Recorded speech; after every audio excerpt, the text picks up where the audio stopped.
இந்த காலத்துலேயும் சரி, எந்த காலத்துக்கும் படிப்பு தான் முக்கியன்ற மாதிரி கல்விக்கு வந்து வயசே கிடையாது. 6வது ராமசாமி மேல்நிலைப் பள்ளியில் படிச்சுக்கிட்டு இருந்தேன். இடையிலே வந்து சூழ்நிலை காரணமாக நின்றுட்டேன். அதுக்கப்புறம் ரயில்வேயில் எங்கள் மாமா வந்து ராஜகோபால் வந்து ரயில்வேயில் பணிபுரிஞ்சுக்கிட்டு இருந்தார். அவர் கொண்டு ரயில்வேயில் என்னை வேலைக்கு சேர்த்தார். 25/5/77 கேஷுவல் அப்புறம் தான் நான் வேலை செஞ்சுக்கிட்டு இருந்தேன். அப்புறம் 27/10/80 போஸ்டிங் கிடச்சிது. பர்மனெண்ட்டாக வேலை பார்த்து 2012 ரிட்டையர்ட் ஆகிட்டேன். பையன் ஒரு முயற்சி பண்ணி, நீ வந்து இப்போ படித்தா நல்லா இருக்கும்பா, நீ தான் புக்கெல்லாம் நிறையா படிக்கிறேன், எல்லாம் 8வது படி அப்படின்னு சொன்னாப்புல. அப்புறம் என் புக்கெல்லாம் பையன் வாங்கி கொடுத்தாரு.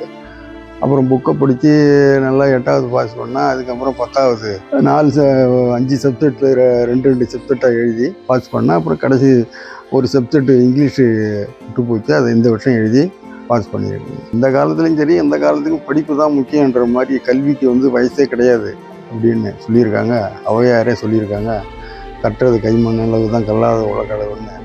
அதை வச்சு எங்கள் பையன் வந்து முயற்சி பண்ணி படிப்பான்னு சொன்னதுனால அவர் புக்கெல்லாம் வாங்கி கொடுத்து எனக்கு பையன் உதவி பண்ணார். கல்வி முக்கியமாக இருக்கிறதுனால எல்லோரும் வந்து இந்த மாதிரி கல்வியை வந்து பாதியிலே நிறுத்தாமல் நல்லா படித்து ஒரு முன்னேற்றத்துக்கு வந்து வேலைக்கு போய் குடும்பத்தை நல்லா கவனிக்கிற மாதிரி இப்போ இருக்கிற இளைஞர்கள்லாம் படிச்சுட்டு சுற்றி வராமல் நல்ல சமுதாயத்துக்கு உதவி பண்ணுற மாதிரி இளைஞர்கள் இருக்கணும். படிப்பில் முன்னேறணும், வேலைக்கு போய் குடும்பத்தை காவந்து பண்ணணும், அப்போதான் நல்லாயிருக்கும். இந்த வயசில் நான் வந்து இதை வந்து படிக்கிறதுக்கு எனக்கு ஆர்வம் ஊட்டினது எங்கள் பையன்தான். ஆர்வம் ஊட்டி படிக்க சொன்னார்.